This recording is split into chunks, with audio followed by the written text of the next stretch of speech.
hello. Grand Rising, how you guys doing? I hope that you guys are having a great Monday rising. Get up. Get up if you're not up.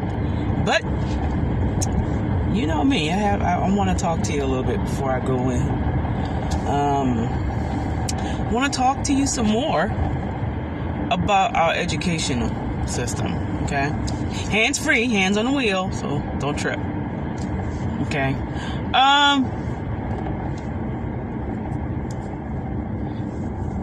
I was just thinking about the educational system and how it pertains to people of African descent, okay? During slavery, we were not allowed, our ancestors were not allowed to learn how to read and write. That was something that you could lose your life over. If in slavery, or when in slavery, it was found out, slave master found out that you knew how to read or you knew how to write, you could lose a limb, you could lose your life, lose your family. They were very creative on how they decided to punish slaves that did things that they weren't really approving of. Okay? So you just use your imagination as to how they decided to do things. It could be a plethora of different ways that they decided to make reading and writing a punitive act for slaves and descendants of slaves. So, once these slaves were so-called emancipated after the Civil War, it began even before then, but much so more afterwards, okay? They realized that they could not stop slaves, ex-slaves, freed slaves from learning how to read or write, right? They couldn't stop it anymore. They tried. They knew there was something very empowering about knowing how to read. But the very first book that slaves learned how to read even before the Civil War, during slavery, while they were in bondage, was the Bible. Okay? And so, it's my theory. I don't have any proof. It's just a theory that I have, that part of the reason why the Bible, there are books in the Bible that have been missing, that were taken out, that were not included in the canon. It was translated in several different translations. Part of the reason that was to keep slaves from learning how to read. I do believe that. I don't believe it was just a matter of King James or other people that were in charge of religion, controlling the religious movement and controlling the so-called church.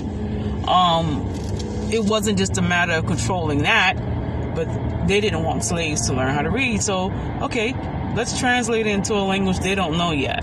Okay, we're going to take some books out of there, especially books that show that women were very much active in the church, and that black people of African descent, actually was a part of a lot of things that go on in the Bible, more so than we are led to believe. So they realized they couldn't stop us from learning how to read and write. We were learning how to read and write during slavery. They were setting up colleges, which are now known as HBCUs. So, of course, the Negro slave is going to really be educated. And an educated slave is their worst nightmare. So, anyway, since we can't stop them from learning how to read and write, since we are setting up colleges and we can't tell them they can't read any more books, because building colleges for them. You know, we got the NAACP and all these, you know, things going on. The Boule, the Greek fraternities and sororities, so that black people could feel a part of society and fit in and have a piece of the American pie and what have you. They realized they could not stop or control, well, actually, they could not stop the slave from learning how to read and write. So they controlled what the slave was reading and writing. Did you catch that? The next step in bondage and slavery and controlling the slave was to control what they read and control what they learned to read and control what they wrote. If they could control the education system, if they could control what is being taught in school, since they couldn't stop us from learning, couldn't stop us from reading, then they control what is learned. They control what is written. Okay? And that has been going on for at least a century.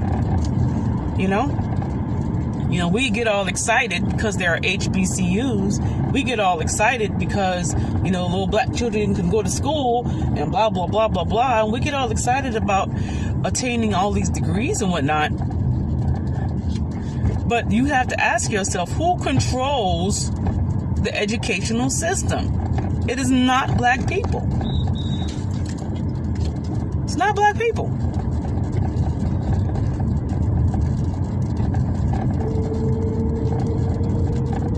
Black people don't control the educational system in this country. Even the HBCUs, even though the presidents of the colleges and the professors and all these people in the administration of the schools are of African descent, they don't control the educational system. They don't fund the educational system. The United States government, for the most part, funds. And if it's private schools, then there are private interest parties that control those schools. And they control what's being taught in those schools.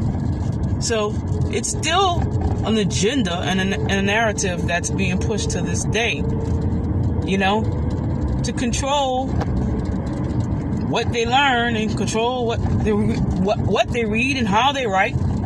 Control it. And it's going on to this day. And I guess a big part of my issue with the educational system is the fact that they are still controlling what our people are learning. And this is why they got such a problem with the notion of teaching the full history of this country, what some people call CRT, because then it's gonna, you know, all the dirty secrets that have been kept under wraps and people have paid people to keep under wraps and what have you, and all the lies that they've printed in the textbooks that's in the schools, all the information that the teachers omitted from the curriculum. And it wasn't their teachers' fault. In their defense, you know, they got to listen to their bosses, the administration, you know, they got to listen to them. And they're like, no, we don't want to teach that. We want to teach the kids how to explore their sexuality and how to use condoms and we want to help them get abortions, but we don't want the kids to know their true American history. We can't have that, because then the kids are going to be upset. The kids are going to be traumatized. Why will the kids be traumatized? Is the question that the administrations and everybody need to ask themselves. Why are the kids going to be traumatized? Have you ever stopped to ask yourself why? Could it be because the history, the true, full, complete history of this country is so diabolical and so wicked and so evil and so sinful and so horrific? It just blows every other thing that has ever been taught and thought about this country completely out of the water.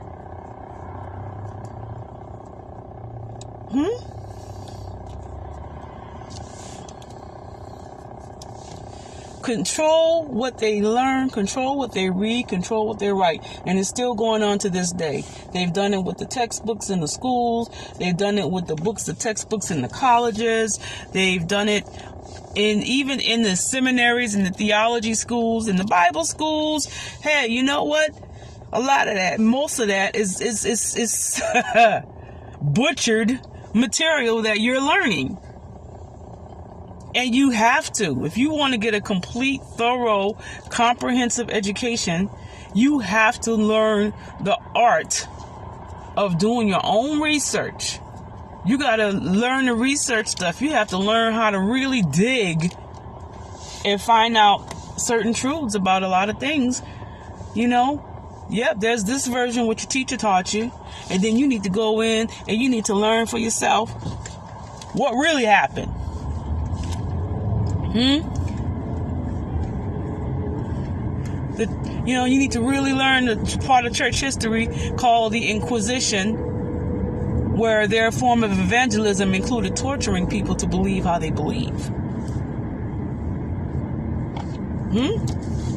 Because they're not going to teach you that in its totality in most of the Bible colleges and theology schools. Okay? They're not going to teach that. Why? Because it's going to make the early church look bad. You need to learn about what really happened. The Compromise of 1877. The Democrats, what they used to believe and what they did in the 18 and 1900s.